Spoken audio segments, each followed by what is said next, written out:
ኢትዮጵያ የሯጮች ምድር ወርቅ ብርቋ ሲሆን እንላለን። ለምን?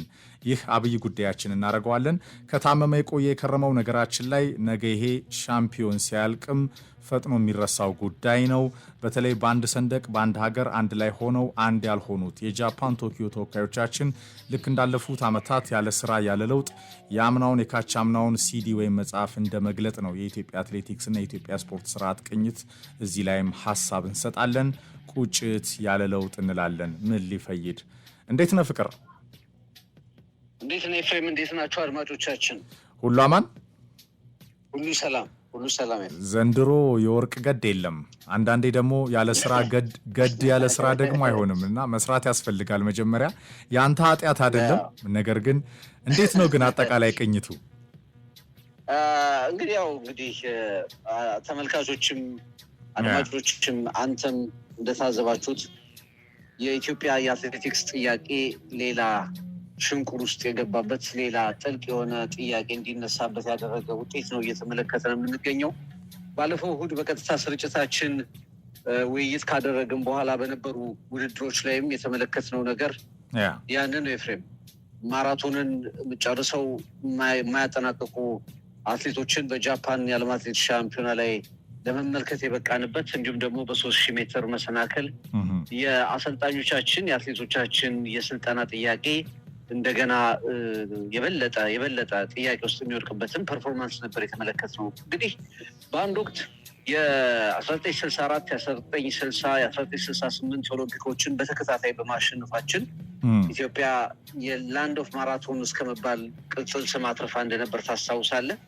ከዛ በኋላ ለረጅም ጊዜ በማራቶን ርቀቶች ብንቆይም ግን ደግሞ አሸናፊ አትሌቶች እናፈራ ነበር። አልፎ አልፎ ማራቶንን ደግሞ አለማጠናቀቅ ግን ያን ያህል በኢትዮጵያ ደረጃ ትልቅ ጥያቄ የሚያስከትል ነው።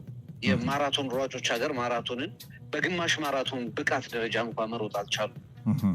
ሙሉ ማራቶኑን እስከ ግማሽ እንኳ በብቃት መሮጥ አልተቻለም። ይሄ የአየር ጉዳይ አይደለም፣ የዝግጅት ጉዳይ፣ የተለያዩ ነገሮች ከግምት መግባት አለባቸው። ታንዛኒያዊ አትሌት ነው ያሸነፈው። ጀርመናዊ አትሌት ኢትዮጵያዊ አትሌት ነው። በርካታ የማራቶን ሯጮች ውድድሩን ማጠናቀቅ ችለዋል።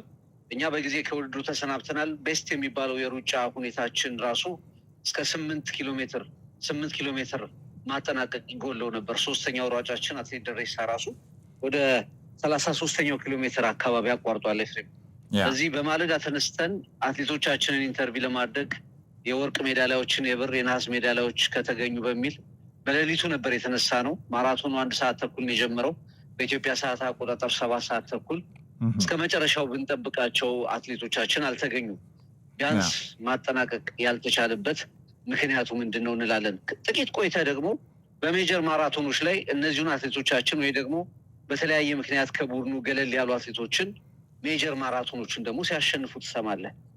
እና ብዙ ነገሮች ናቸው እዚህ ገንዘብ የሚገኝባቸው ውድድሮች ላይ ውጤታማ ናቸው። ሜጀር ማራቶን ውድድሮች ላይ ሲያሸንፉ ደግሞ ትመለከታለህ። እና እዚህ ብዙ አይነት ነገሮች ከዚህ በፊት ያላነሳነው ጉዳይ ስለሆነ ሳይሆን ኤፍሬም አሁን የኢትዮጵያ ስልጠና በራሱ አሰልጣኞቻችን በቤተሰብም በብሔራዊ ቡድንም በክለቦችም ያሉ አሰልጣኞች የግል አሰልጣኞቻቸውን ከያዙ በኋላ የስልጠና ማኑዋል እስከ መቀበል የሚደርስ ጣልቃ ገብነት በማናጀሮች በኩል አለ። ገብቶሃል? የስልጠናውን ይሄ የኢትዮጵያ ትራዲሽኑን ባህላዊ የኢትዮጵያን አልቲቲዩድ የኢትዮጵያን የሩጫ ባህል ሶሻል ፋብሪኩን የአትሌቶቻችን እርስ በርስ ግንኙነቶችን ከግምት ያላስገባ እንደገና ደግሞ ይሄ ሌሎች አትሌቶችን የበለጠ ተጠቃሚ ሊያደርጉ የሚችሉ ማኑዋሎችን ጭምር እስከ መስጠት የሚደርስ የስልጠና ጣልቃ ገብነት የአትሌቲክሱን ኢንቴግሪቲ የሚጋፋ የስልጠና ጣልቃ ገብነት እንዳለ ትረዳለህ። ውጤቶቹን ስትመለከትም አሁን እየመጡ ያሉ አትሌቶችን ስታይ ያንን ትጠረጥራለህ። ኤፍሬም ኒውዚላንዳዊ አትሌት ነው ስቲፕልቼዝ ያሸነፈው። ዩራጓዊ አትሌት ተመልክተናል ማራቶን ላይ። በጣሊያናውያን አትሌቶችን ተመልክተናል። ፈረንሳይ አትሌቶችን አሸናፊ አትሌቶችን ተመልክተናል። ኢትዮጵያ ግን በአንድ ወቅት የአትሌቲክሱ ፓወር ሃውስ የምትላት ሀገር ግን በውጤት በተለያዩ ሽንቁሮች ውስጥ እና ድክመቶች ውስጥ ሄዳለች።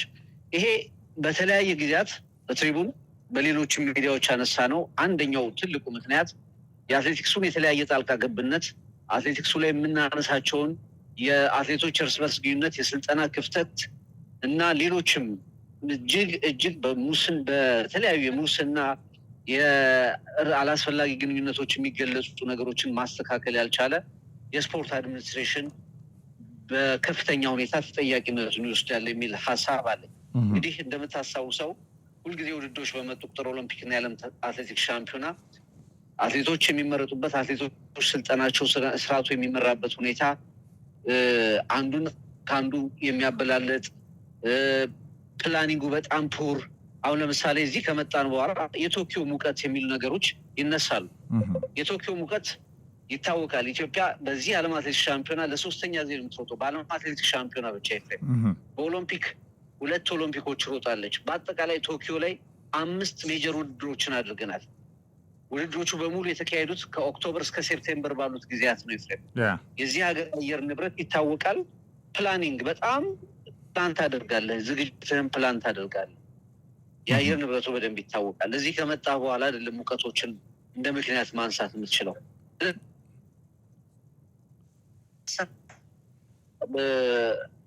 7 ማራቶን የዓለም ሻምፒዮናዎችን ሮጠህ ወርቅ የማያመጡ አትሌቶችን ትመለከታለህ። ረጅም ጊዜያትን የሮጡ ለምሳሌ በ5000 ሜትር ታስታውሳለህ፣ ለንደን ማራቶን ድረስ ለንደን ኦሎምፒክ ላይ የሮጡ አትሌቶቻችን ከረጅም ጊዜ በኋላ ተመልሰው በ5000 ሜትር ይሮጣሉ። የእነሱ ችግር አይደለም። እነሱን የሚበልጥ አትሌት እስከሌለ ድረስ እነሱ በመወዳደራቸው በየጊዜው መገኘታቸው የእነሱ ችግር አይደለም። ግን አትሌት ዴቨሎፕመንት ላይ የሚሰራ ምንም አይነት ሲስተም እንደሌለን በደንብ ይነግርሃል። አትሌቶቻችን ደጋግመህ ታያቸዋለህ። በተመሳሳይ የሩጭ መንገድ በተመሳሳይ አትሌቶች ወርቁን ትጠብቃለህ። መጨረሻ ላይ ወርቁ የማይገኝ እንደዚህ የሚናፈቅ ሆኖ ትመለከተዋለን።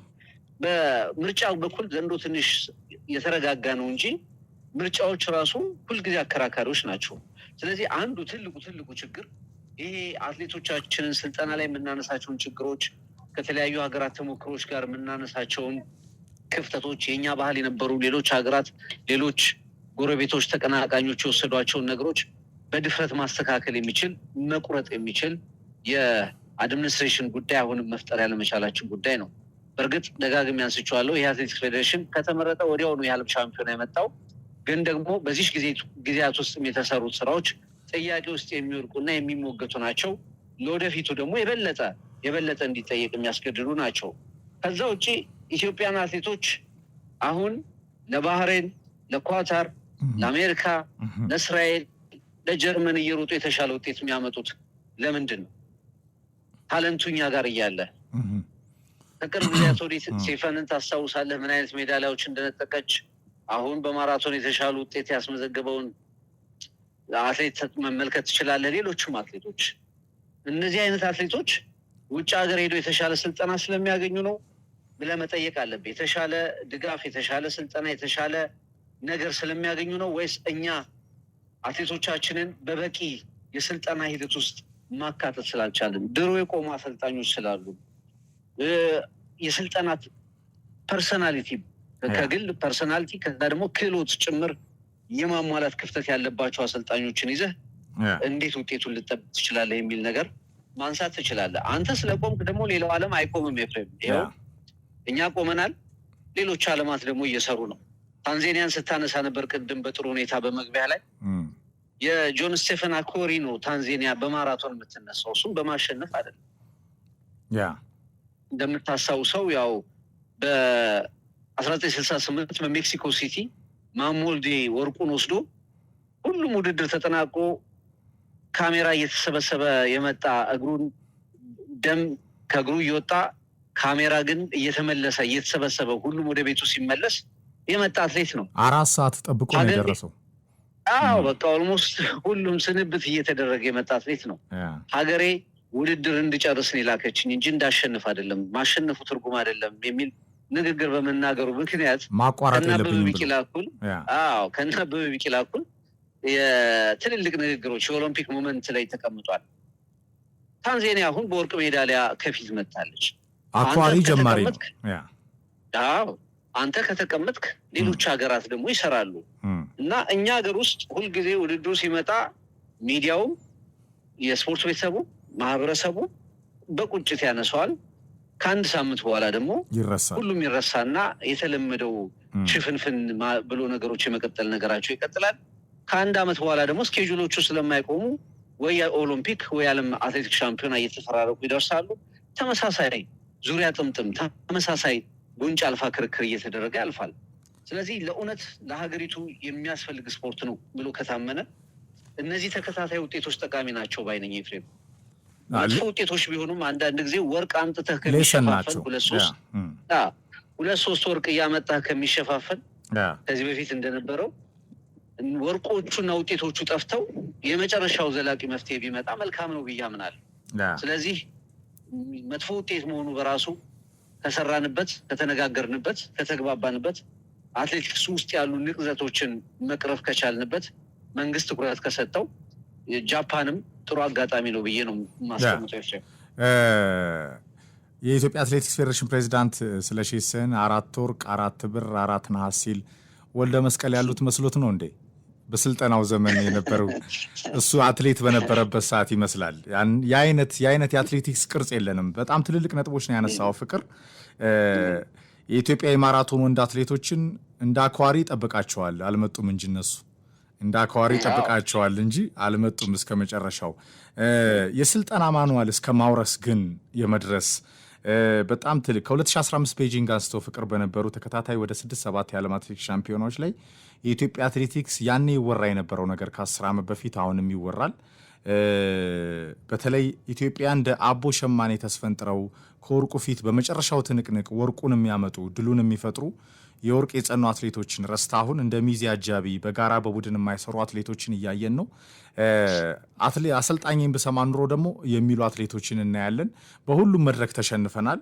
አሁን ወርቅ ብርቋ የሆነበት ምክንያት ኢትዮጵያ የሯጮች ምድር ሆና ፍቅር የታመመው ነገር በደንብ ለይተን እናውቀዋለን። ከስልጠናው አንስቶ ያለመዘመን፣ የአሰልጣኞቻችን አቅም፣ የፌዴሬሽኑ የቴክኒካል ስታፍ እንደገና መዋቅሩን ጨምሮ አሁን እኛ ግለሰቦች ላይ አይደለም እያወራን ያለ ነው። ካስታወስ ከአምናም ካቻምናም ያወራነው ነገር ነው ዘንድሮም እየመጣ ያለውና ሌሎች ሀገራት ደግሞ በደንብ ወርሰውታል ይሄንን።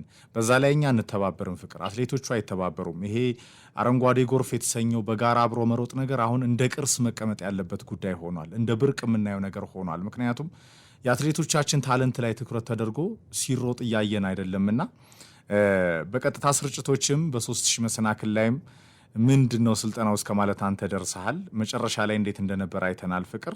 ወደ ኒውዚላንዱ አትሌት ሲሄድ በጣም ጀግና አትሌት ነው በነገራችን ላይ እሱ። ከዛ ውጪ በ5-10 ሺህ ላይ ማራቶን ላይም እንደዚሁ 50-100 ሜትር ሲቀረው በቃ መሮጥ የማይችሉ አትሌቶችን ነው እያየን ያለ ነውና ቀነኒሳ የሌላት ሀገር፣ ኃይሌ ገብረስላሴ የሌላት ሀገር፣ ጥሩዬና መሲ የሌላት ሀገር በምን አይነት መንገድ መስራት አለባት? ግን ከ10 ዓመት በፊት የነበረው ሂደት ነው አሁንም የቀጠለው ፍቅር። ለእኔ አንዳንዴ ጉንጭ አልፋ ስለሚሆንብኝ ነው። ምን ይላሉ ግን እነሱ እዛው አካባቢ አብረስ በነገር ላይ ፍሬም እንደው እዚሁም ስላለው መጀመሪያ እዚህ የማናጀሮቹን ጉዳይ እና የአሰልጣኞቹን ጉዳይ እንደው አንድ ነገር አጽንኦት አንተም ሀሳብ ሰጥተህበት እንድታልፍ ስለፈለኩ በጣም ትልቅ መነጋገሪያ ጉዳይ የሆነ ከጀርባ የሚወራ ሚዲያው ላይ በደንብ ያላነሳ ነው ጉዳይ ነው። እንግዲህ በኢትዮጵያ ውስጥ አትሌቶቻችን ከአሰልጣኞች በላይ አሁን የሚያምኑት ማናጀሮችን ማናጀሮች አትሌቶች ብዙ ሩጫ እንዲሮጡ ነው እንጂ የሚፈልጉት በቴክኒክ በታክቲክ እንዲያድጉ አይደለም የሚፈልጉት። ብዙ ሩጫ በሮጡላቸው ቁጥር በተለይ ማራቶን እና የሮድ ሬሶች ላይ ጎዳና ላይ ሩጫዎች ላይ አትሌቶች በሮጡ ቁጥር ማናጀሮች በጣም ከፍተኛ ፕሮፊት ነው የሚሰሩት ታውቃለህ። ስለዚህ አሁን አትሌቶቹ በአብዛኛው የሚያምኑት ማናጀሮቻቸው ነው። አሰልጣኞቻቸው ደግሞ ቤተሰብ ናቸው። ስለዚህ ሞር ለትርፉ የሚያደሉ ማናጀሮች አብዛኛውን ነገር ተቆጣጠሮታል። ለአጭር ጊዜ ትርፍ የሚሰሩ ስለሆኑ ብዙዎቹ ለረጅም ጊዜ መሮጥ የሚችሉ አትሌቶች እየጠፉ መጥተዋል። ለምሳሌ እና ኃይሌ በሚሮጡበት ዘመን እኮ ትልልቅ ማናጀሮች ነበሩ። እነ ጆስ ሄርመንስ አይነት ማናጀሮች ነበሩ። ሆላንዳዊ በፍጹም ግን ከወልደ መስቀል ኮስትሬ ስራ ጋር መሳ ለመሳ ታገኛቸው። ኮንፍሊክት ኦፍ ኢንትረስት የለም። ሄርመንስ ስራቸውን ይሰራሉ። ወልደ መስቀል ማሰልጠኑን ያሰለጥናሉ። አሁን ግን ካየህ ማናጀሮቹ አሰልጣኝ ናቸው። ተጫዋቾች አትሌቶች በተደጋጋሚ ሩጫዎች ውስጥ እንዲገቡና ትልልቅ ውድድሮችን ሮድ ሬሶችን አሸንፈው እነሱ ትርፍ ማትረፍ የአትሌቶቹ ደህንነትና ለሀገር ረጅም ጊዜ መሮጥ ጉዳይ አያሳስበን። ስንት አትሌቶችን አጣን በዚህ ጉዳይ ላይ። ብዙ ጊዜ የሀገራችን አሰልጣኞች አሁን ትሬኒንግ ሲያሰሩ ሪከቨሪ ይሄ ከአንድ ውድድር በኋላ ሌላ ውድድር አትሌቶቻችን ሪከቨር እንዲያደርጉ የሚሄዱበትን ማኑዋል ሲያስቀምጡ የስነ ልቦና ዝግጅት ሲያሰሩ ምናምን አትመለከትም። በጣም የምትሰማው ሚስጥር ምንድን ነው? የሚሰጣቸው ይህን አሰራ ተብለ የሚሰጥ ማኑዋል አለ። ያንን ማኑዋል አንተ ሰዓቱን ይዘህ የመተግበር ጉዳይ ነው እየተባሉ ይጠቀሳሉ። ይሄ ጥቂት እና 1 2 3 የሚሆኑ አሰልጣኞችን ላይመለከት ይችላል። ግን አብዛኞቹ የኢትዮጵያ አትሌቶች እንደዛ ናቸው። የማይታወቁት አትሌቶች እንደዛ ነው የሚሮጡት። ማለት ይተካሉ ተብለው አሁን የሚሮጡ አትሌቶችን ይተካሉ ተብለ የምታስባቸው ታዳጊዎች በዛ መንገድ ነው የሚሮጡት። ስለዚህ የማናጀሩ ስራ በአብዛኛው ፕሮፊት ነው። አሰልጣኞቹ በብሔራዊ ቡድኑ ወደ ግል ተለቋል፣ ተፈተዋል። የፈለገው ሰው ያሰለጥናል። የፈለግከውን አትሌት ታስመርጣል፣ የተሻለ ሰዓት ማስመጣት። ስለዚህ የኢትዮጵያ አትሌቲክስ ስልጠና በከፍተኛ ሁኔታ ተጠልፏል። ሁለተኛው ቅድም ያነሳውን አሁን የማናጀሮች ፉክክር ስላለ ሩጫዎችን ከሀገሩና ከኦሎምፒክ ከዓለም ሻምፒዮና ሩጫዎች በላይ ያሉ ውድዶች ላይ ለመሮጥ ፉክክር ስላለ ይሄ የኢትዮጵያ ትራዲሽኑ የኢትዮጵያ ሯጮች አንድ ላይ ነው የሚሰሩት፣ አንድ ላይ ነው የሚሮጡት። ኃይለ ገብረስላሴ፣ ቀነኒሳ በቀለ፣ ስለሺ ስህን፣ ገብረ እግዚአብሔር ገብረ ማርያም አንድ ላይ ነው የሚሮጡት። የመጨረሻው አሸናፊ ማንም ሊሆን ይችላል ከኢትዮጵያ፣ ግን ዙሮቹ ላይ አንድ ላይ ነው የሚሮጡት። ሲነጋገሩ አብረህ ነው የምትሰማው። የነ ጥሩነሽ የነ ወርቅነሽ ኪዳኔን፣ ብርሃኔ አደሬ፣ ደራርቱ ቱሉን ዘመን ታስታውሳለህ። አንድ ላይ ይሮጣሉ። ሜዳሊያዎች 3 ሜዳሊያዎች 2 ሜዳሊያዎች በጋራ ይመጣሉ። አሁን ግን አብሮ ይሄ ሩጫው ቀርቶ ኤፍሬም አብሮ የማደር አብሮ ለማደር አብሮ ለመነጋገር ፈቃደኝነት አብሮ ለመብረር ፈቃደኝነት የጠፋበት ጊዜ መጥቷል። በብሔራዊ ካምፕ ማለት ነው እንደወትሮ በብሔራዊ ካምፕ። ምክንያቱም የማናጀሮች ፉክክር አለ፣ የውድድሮች ፉክክር አለ። ስለዚህ ለብቻ የሚሄድ ትሬኒንግ ካምፖች ላይ የለንም፣ ስልጠና የለንም። ጉደፍ እንዲሁም ደግሞ ሆይተን ተስፋዬን ስናናግር በግልጽ አስቀምጠውታል። ምንድን ነው ያሉት? ምንም አይነት ንግግር የለም። እዚህ ከመጣም በኋላ የሆነች ተነጋግረን ነገር የገባ ነው የሚል ነገሮች መጥተዋል። ስለዚህ ትሬኒንግ ካምፖች በፊት የነበሩት ስቴዲየም አካባቢ በህብረት የምትሰራቸው ወደ ተራራዎች ወጥተው የሚሰሩ ዲሲፕሊኖች ከጫማ ማሰር ጀምሮ የኢትዮጵያ አትሌቶች ስለሚለብሷቸው ቱታዎች፣ ስለሚሄዱበት መንገድ የሚደረጉ ንግግሮች፣ ዲሲፕሊን፣ ሆቴል መግባት፣ እነዚህ ነገሮች በሙሉ አሁን የማን ሆነዋል? የታንዛኒያ የዩጋንዳ እና የኬንያ እኮ እየሆኑ መጥቷል። እኛ ስንቶ በኬንያ በዩጋንዳ እና በታንዛኒያ እንደዛ ነገሮችን እየተመለከትን እንገኛለን። ከዛ ቀጥሎ ይሄ መለያየቱ ደግሞ በሀገሪቱ ውስጥ ባለው የጠባይም በቃ በአጠቃላይ ባለን ጠባይ ምክንያት ደግሞ ስፖርቱ ሚዛ ተጠቂ ሆኗል። ስለዚህ በአትሌቶቻችን መካከል ያለው አለመነጋገር ያስደነግጣል።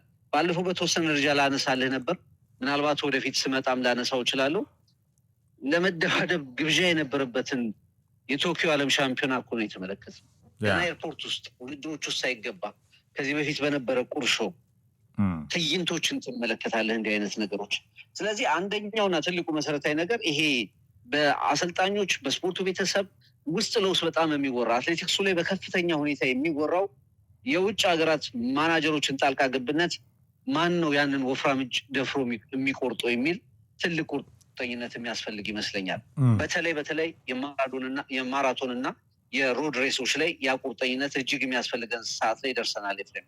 ከዛ ቀጥሎ እንግዲህ እነዛን ፈርጣማ የውጭ ጣልቃ ገብነቶችን የሚቋቋም ጠንካራ ፌዴሬሽን ከሌለ፣ የሚጠመዘዝ ፌዴሬሽን ከሆነ፣ አቅም ከሌለ ኢትዮጵያ ገና ከዚህ በባሰ ሁኔታ የውጤት ማሽቆልቆል ሊያጋጥማት ይችላል።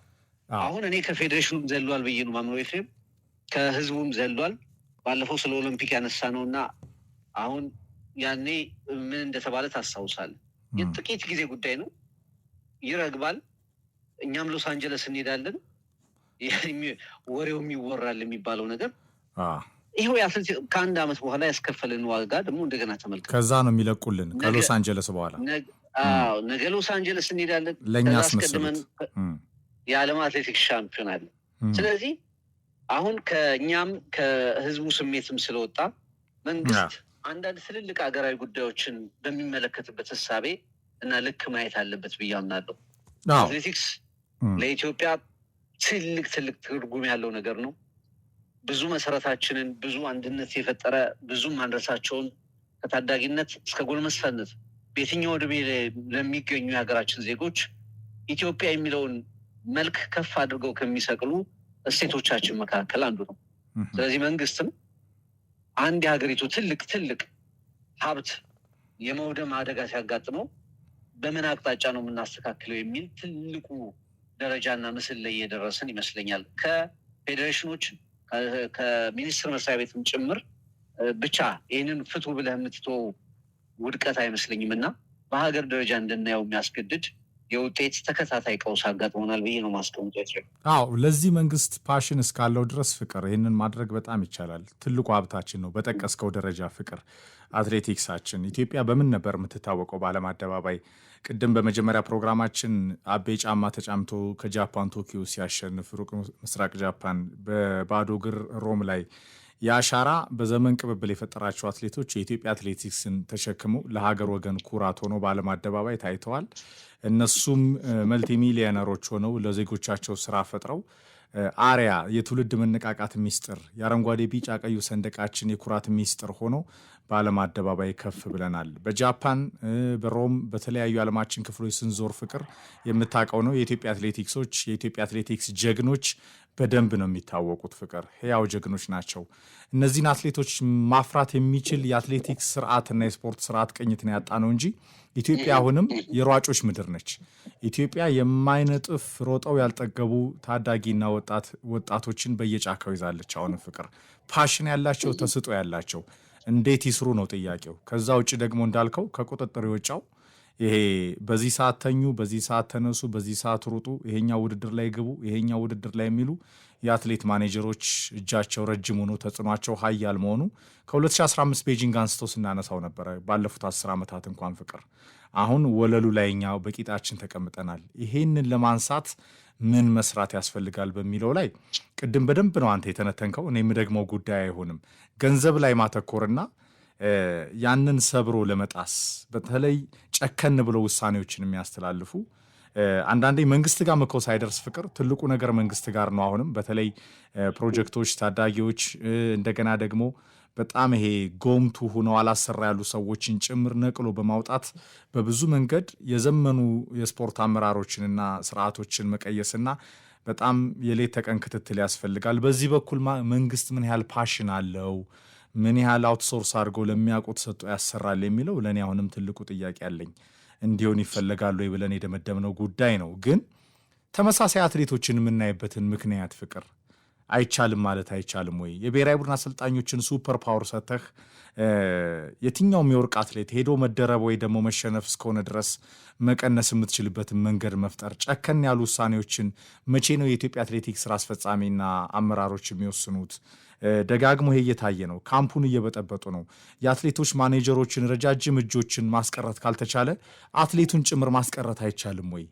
አንዳንዴ የዛሬ ጨከን ያለ ውሳኔ የሆነ ዱላ ነው የሚያመጣብህ። ነገ ግን ተመልሶ የኢትዮጵያ አትሌቲክስን የምትታደግበት ሲልክ እንደ ወልደ መስቀል ኮስትሪ አይነት ሚናቸውን የማያስነኩ የአትሌቶችንም ጥቅም የሚጠብቁ ብሔራዊ ፍቅር ያላቸው በጋራ የሚሰሩ ብሔራዊ ስሜቱ እንዳይቀዛቀዝ የሚያደርጉ ጀግና አሰልጣኝ ነበሩ። እንዲህ አይነት አሰልጣኞች አሁንም ኢትዮጵያ ለእኔ ያጣች አይመስለኝም። ፍቅር ግን በሂደት ውስጥ የተጠለፉ በፖለቲካዊ መዋቅርና ይሄ ብሔር አስተሳሰብ ውስጥ ገብተው በቃ እዛው ተንደፋድፎ የቀሩ ብዙ አይነት ሙያተኞችን እያየን ነው። አቅሙ ሳያጥራቸውና ይሄን በአንድ ሰንደቅ በአንድ ሀገር አንድ ላይ ሆነው አንድ ያልሆኑትን የኢትዮጵያ አትሌቶችን ወየ ይሰማኛል ይሰማል አይደል?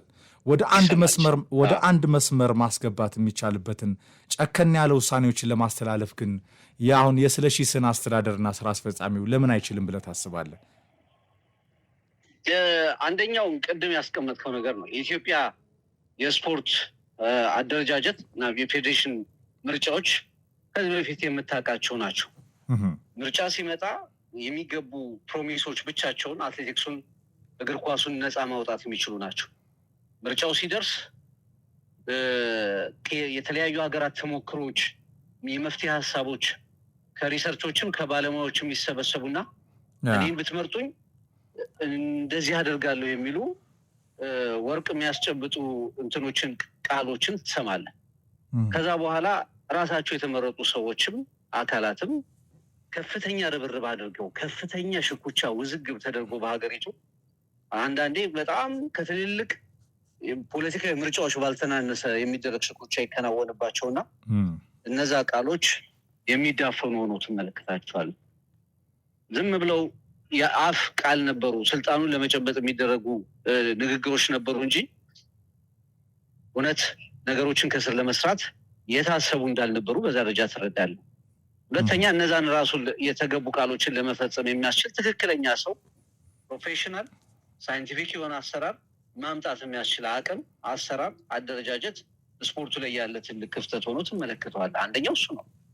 ስለዚህ በዘልማድ ነው ፌዴሬሽኖቻችን ስልጠናው ልክ በሚመራበት መንገድ አትሌቶቻችን አሁንም በሚሮጡበት መንገድ በዘልማድና አሁን እንደዚህ በጣም መጥፎ አካሄድ በሚመስሉ ጣልቃ ገብነቱ ላይ አትሌቲክስ ስልጠናው ላይ እንዳነሳ ነው።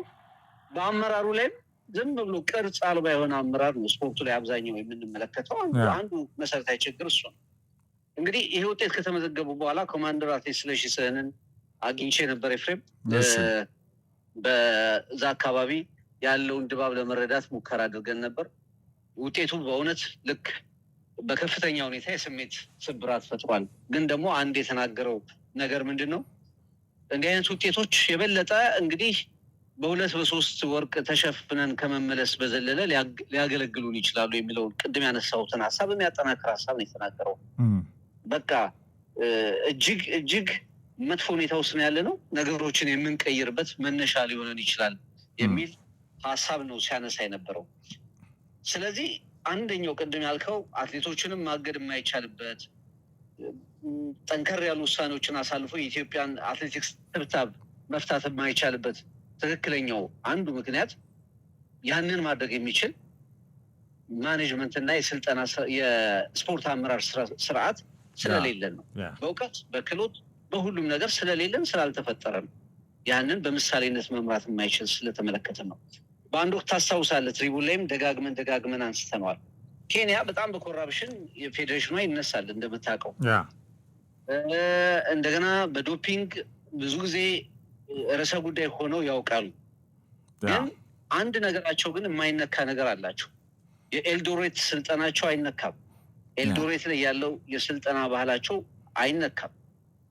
ሎካል የሆነውን ስልጠናቸውን እና ማለት የኬንያ ባህል የሆነውን የኬንያ አትሌቶች ባህሪ የነበረውን እና ደግሞ ሞደርን የሚባለውን ስልጠና የሚያስታርቁበት መንገድ ሁሌ በምሳሌነት ይነሳል። አፕዴትድም ነው፣ ሁሌም አፕዴትድ ነው ኤልዶሬት፣ ሁሌም በምሳሌነት። አሁን ትናንትና መሰናክል ነሐስ ያሸነፈውን አትሌት በተመለከተ በቀጥታ ውድድሩን ሳሰራጭ አንድ ነገር ስናገር ነበር።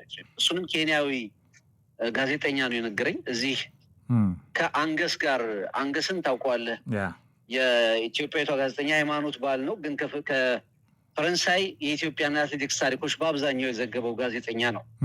ከእሱ ጋር እንደዚሁ ስርጭቶችን የሚሰሩ ናቸው እና ዛሬ የምንጠብቀው ኤድዊን ሲረምን ነው አለኝ። 17 ዓመቱ ነው። በኬንያ ትሪያል አይተውታል። ገና 17 ዓመቱ ነው። ለምንድን ነው የምጠብቀው ስል የነገርኩት ቅድም ካልኩት አንደኛ በእነሱ ውድዶች ተመልክተውታል። ሁለተኛ ስልጠናውን የሚመሩ አካላት ማን ከየትኛው ውድድር አንጻር፣ ከኤልባ አካል አንጻር፣ ከለሚቻ አንጻር እሱ ያለውን ጥንካሬ በደንብ አናሊሲስ ሰርቶ እሱን እንደሚጠብቁ ተናገረ። ገና 17 ዓመቱ ነው። በትልቅ ውድድር ላይ ኤክስፔሪንስ የለው፣ ግን ነሐስ መጣ። ከመጀመሪያ ጀምሮ ከፊት ነበር። ቴክኒኩ በጣም አስደናቂ ነበር። ይህን ምልህ ለምንድን ነው? የራስህን አትሌቶች ጠንቅቀህ የሚያውቅ የማወቅ ይሄ ባህል የማን ነበር? ይሄ ባህል የማን ነበር? የኢትዮጵያ እንዴ መሰረት እኮ 2004 ላይ ብርሃኔ እኔ ከሩጫው ላይ ማልሳተፍ ከሆነ ዜግነትን ጭምር እለቃለሁ ብላ ጫና ስታሳድር በወቅቱ በደል ደርሶብኛል ስትል የስልጠና ቡድኑን የሚመሩት ወልደ መስቀል በዚህ ርቀት ወርቅ ካላመጣን የተጠያቂ ይሆናለሁ ብለዋል። መጨረሻ ወርቁን ተመልክተናል። ስለዚህ ስልጠናውን እንዲህ አይነት ሬዚስት የሚያደርጉ የኢትዮጵያዊ ስልጠናን ከሞደርን ከሳይንሱ ጋር አንድ ላይ አድርገው የሚመሩ አሰልጣኞቻችን አንድ ሪታይር እያደረጉ በተፈጥሯዊ ሞት በተለያየ ምክንያት እየተገለሉ ሲመጡ ያንን ጋፕ የሚሞላ የአሰልጣኞች ቡድን በብቃት በስፋት ማግኘት አልቻለም። አሁን በኤልዶሬት ልክ የምናነሳው የአትሌቲክስ ስልጠና ማዕከልኛ አለ ነው የለን።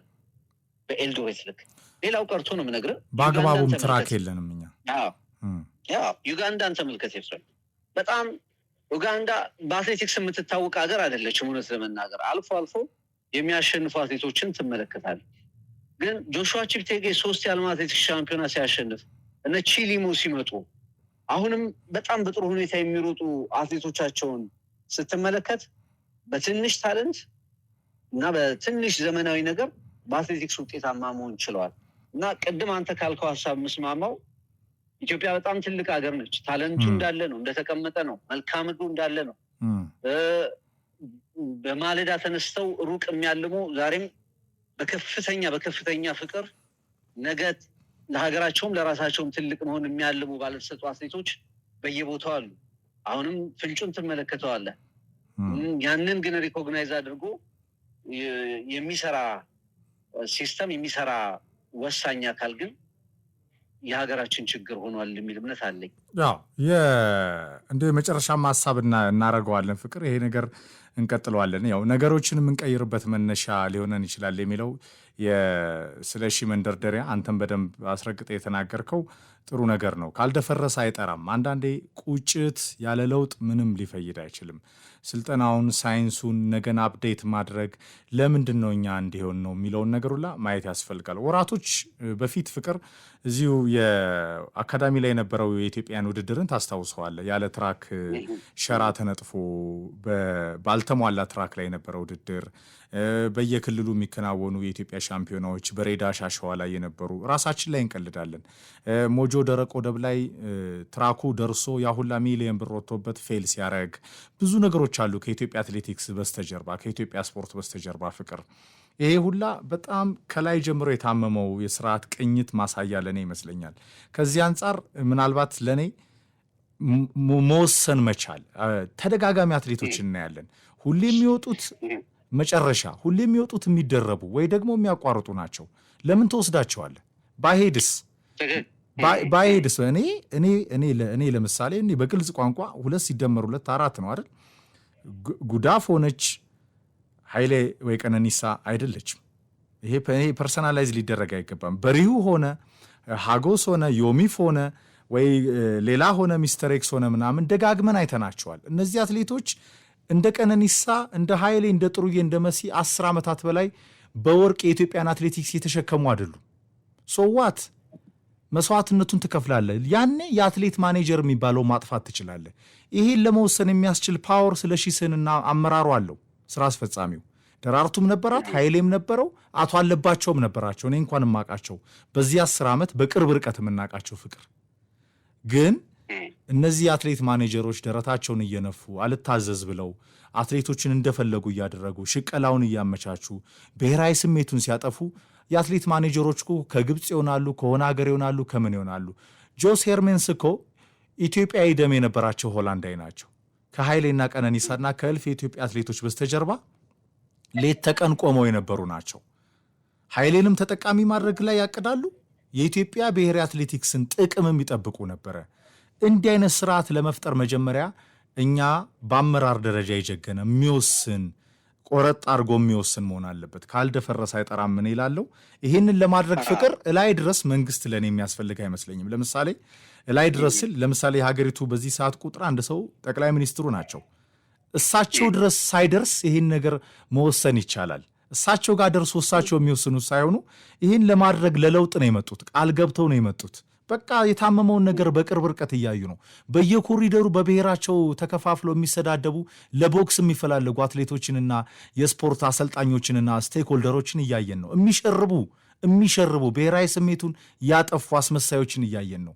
ይህንን መቁረጥ ካልተቻለ እዛ ቦታ ላይ አንተ ምን ትሰራለህ? ይሄ የኔ ስሜት ነው በነገራችን ላይ ምንም የአብዛኞቻችንም ስሜት ነው። አንድ ነገር ብቻ ቀደም ጥሩ ነገርም ስለተናገርክ አትሌቶቻችን አሁን ዮሚፍ ጋር አንድ በጣም ጥሩ ቆይታ አድርገን ነበር።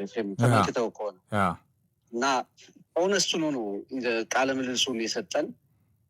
በህይወቴ ለሀገሬ አንድ ሜዳሊያ ባለማምጣቴ በተለይ በኦሎምፒክ አንድ ሜዳሊያ ባለማምጣቴ ትልቁ ጸጸቴ ነው አለ። ስልጠናው ላይ ደግሞ 300 ሜትር አካባቢ መውጣቴ ስህተቴ ነው። አሰልጣኝ 200 ሜትር አካባቢ ነው ውጣ ብሎኝ የነበረው፣ ግን ከጀርባ ጫና ሲበዛብኝ ያንን መቋቋም ስላልቻልኩ ወጣው አለ። ግን ቅድም ካነሳው ጋር የሚሄደው ነገር ምንድን ነው? ቅድም ካነሳው መቼ ነው አትሌቶቹ የሚቀየሩት የሚለው ላይ ያነሳው ነገር ላይ የሚሄደው አንድ አስተያየት የሰጠው ምንድን ነው? በራሱ ጊዜ መጨረሻ ይሄ ትራክ ውድድር የመጨረሻ ይነዋል። ምናልባት ዮሚፍን 5000 ሜትር ላይ ብናየው እንዳትገረም፣ በጣም ብዙ አትሌቶች ስለሌሉን እድል ከተሰጠው የመጨረሻ ውድድሩ 5000 ሜትር ይሆናል። በእርግጠኝነት ግን ቶኪዮ ላይ ዮሚፍ ከትራክ ውድድር ወጥቶ ወደ ሮድ ሬስ ወደ ማራቶን አካባቢ ከፍ ይላል። ዮሚፍ የወጣው በራሱ ነው። ስንት ውድድር ሞክሮ ጨርሶ በቃ አሁን ትራክ ላይ ተመለከተው። በቃ ከእንግዲህ እኔ ወደ ጎዳና መውጣት አለብኝ እንጂ ዮሚፍን የሚተካ ዮሚፍ ስንት ውድድር ላይ ነው የተመለከተው? ያው ስንት ኦሎምፒክ ስንት ያለም ዮሚፍን ስንት ኦሎምፒክ ስንት ያለም ሻምፒዮና ላይ ያየ ነው። ከዚህ ከአዲስ አበባ ስቴዲየም ትራክ አንስቶ ኤግዛክትሊ የሚመጣ አትሌት የለም። ሌላ አትሌት ላንሳለ። ሀጎስ በጣም ጥሩ ሯጭ ነበር። 2012 የለንደን ኦሎምፒክ ላይ እኔም በዛ ስለነበርኩ 5000 ሜትር ላይ ከደጀን ገብረ መስቀል ጋር ከቀነኒሳ እንዲሁም ደግሞ ከቀነኒሳ ወንድም ጋር ኢትዮጵያን ከወከሉት አትሌቶች መካከል አንዱ ነበር። 5000 ሜትር ላይ ጉዳት አጋጥሞት የተለያዩ ውጣ ውረዶችን አልፎ እንደገና ወደ ማሸነፍ ሚኒማውን አሟልቶ እስኪመጣ ድረስ ማለትም ለንደንን ብቻ መነሻ ባረግ ኤፍሬም 14 ዓመት አካባቢ ማለት ነው። ሁሌ ያለ ግን በ14 ዓመት ውስጥ ለንደንን ብቻ መነሻ አድርገህ ሀጎስ ጉዳቶቹን አሸንፎ እስኪመለስ ድረስ ኢትዮጵያ ሌላ አሸናፊ አትሌት አልፈጠረች። ሌላው እሱም ያን የወርቅ የብር ሜዳሊያ አትሌት አልነበረም። እንደገና ደግሞ ቢያንስ እሱን እንኳን የሚቀድም እሱን እንኳን የሚፎካከር አትሌት አልፈጠርክ። ጉደፍን አሁን 10000 ሜትር በዛ ድካም ውስጥ ሮጣ አሁን 5000 ሜትር እና 10000 ማነው ማጣሪያና ፋይናል ትሮጣለች። ሶስት ውድድር የዛሬ 2 ዓመት 3 ውድድር ላይ ያስሮጠናታል። 500 ሜትር፣ 5000 ሜትር፣ 10000 ሜትር ሮጣለች። 12ኛ 9ኛ እና 6ኛ ሆና ያጠናቀቀችበትን ፓሪስ ይቅርታ በፓሪስ ኦሎምፒክ ላይ አንድ ሜዳሊያ ሳናገኝ አትሌቶቻችን ከመጠን በላይ እየጠየቅናቸው ነው። ከሚገባቸው በላይ ከሚችሉት በላይ ቅድም ያስቀመጥከው አለ። ኢትዮጵያ የምትታወቅባቸው አትሌቶች ለምሳሌ ጥሩነሽና መሰረት ከ2003 ጀምረህ እስከ 2013 ድረስ ወደ 8 የሚሆነውን ከ10 ሜዳሊያ 8 ወርቅ አምጥተዋል። 5000 እና 10000 ኃይሌ ቀነኒሳ እንደዚህ አይነት አትሌቶች ኃይሌና ቀነኒሳ ከ1993 የዓለም አትሌቲክስ ሻምፒዮና ጀምረህ ከጀርመን ስቱትጋርት የዓለም ሻምፒዮና ጀምረህ ቻርለስ ካማቲ ኤድመንተን ላይ ብቻ ኤድመንተን ላይ 2001 ቻርለስ ካማቲ ወርቅ ወሰደ እንጂ ከ9 ውድድሮች ተከታታይ 10000 ሜትሮች 8ቱን ኢትዮጵያን ቀነኒሳና ኃይሌን ያመጡት ከ9 ውድድሮች ኤፍሬም 10ኛውም ውድድር ደግሞ የኢትዮጵያ ነበር። ያውም ከነቴርጋት ተፋጠው ያው ከነቴርጋት ዘመን ጎልደን ዴይስ ነው። ያ እንደዚህ አይነት አትሌቶች የሉም፣ ተረስተዋል፣ እየመጡ አይደለም። በጣም ትናንትና ሲሮጡ የተመለከትናቸው ትናንት እኮ የሚባል ጊዜ እኮ ነው። አንተ አብረን በነበረበት የዓለም ሻምፒዮና ለንደን ላይ መሰረት እንደዛ ከቪቪን ችሮይት እና ከጥሩነሽ ዲባባ ጋር ተናንቃ ያንን ወርቅ ስታነሳ 2017 ነው ኤፍሬም። ጥሩነሽ 10000 ሜትርን ስታነሳ 2017 ሌሎቹንም አትሌቶች ማንሳት ትችላለን። በጥቂት ጊዜያት ውስጥ እነሱ ሪታየር ሲያደርጉ ግን ያ በወርቅ ሜዳሊያዎች ተሸፍኖ የነበረው የኢትዮጵያ አትሌቲክስ ገመናው በጥቂት አትሌቶች ትከሻ ተሸፍኖ የነበረው የኢትዮጵያ አትሌቲክስ አደባባይ ላይ ወጣ። አሁን ካሉት አትሌቶችም ደግሞ ተመሳሳይ ስህተቶችን እየሰራ ነው። ለምሳሌ ቅድም ያነሳኋትን ጉደፍን ስታይ 3 ወርቅ አምጥታለች። በነገራችን ላይ በኢትዮጵያ ውስጥ ብዙ ሜዳሊያ ካመጡት አትሌቶች መካከል አንዷ ሆናለች። ግን የምንጠይቃት ነገር ደግሞ በጣም ተደጋጋሚ ነው። ኢንተርቪውም ሳደርጋት እንግዲህ ደግሞ በ5000 እና በ5000 ፋይናል ላይ ለመካስ የምችለውን አደርጋለሁ ብላለች። ጥቂት አትሌቶች አሉ አሁንም ተስፋ የሚሰጡህ የመጨረሻውን መስዋዕትነት መክፈል የሚፈልጉ የሚችሉ፣ ግን ደግሞ አቅማቸው ይሄ ብቻ የሆነ አሁን ዮሚፍ አቅሙ በተደጋጋሚ ተናግሯል እኮ በአቅሙ በሩጫው ብዙ ጊዜ ተናግሯል። ግን ከሱ የተሻለ አትሌት ደግሞ አታገኝም፣ አልፈጠርክም። እንደነዚህ አይነት አትሌቶችን የሚፈጥር ወይም የሚተካ ሲስተም የለም።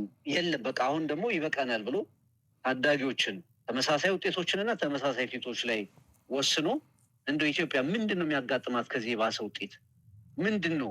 እውነት አትሌቶቻችን ለነሐስ ለብር ቢያንስ ማራቶንን ለማጠናቀቅ የሚችሉ አትሌቶች ከሁሉ ግዛቶቻችን ከኢትዮጵያ የጠፉበት ደረጃ ላይ እውነት ደርሰናል?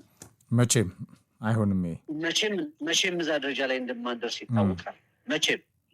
ስለዚህ የድፍረቱና ቅድም ያልከውን ሀሳብ በደንብ ለማጠናከር ነው እውነተኛውን ውሳኔ የሚወስን በአትሌቲክሱ ያለውን ፖለቲካ አረጋግቶ የአትሌቲክሱን መንገድ በአዲስ መልክ የሚቀይስ ውሳኔዎችን እንጠብቃለን የሚል ማጠናከሪያ ለመስጠት ነው። ኤፍሬም፣ የመጨረሻ ሀሳብ ካለ ፍቅር፣ ረጅም ሀሳብ ነው ያነሳ ነው፣ የሚያልቅ አይደለም። ሰዓታችንን በደንብ ሄዷል።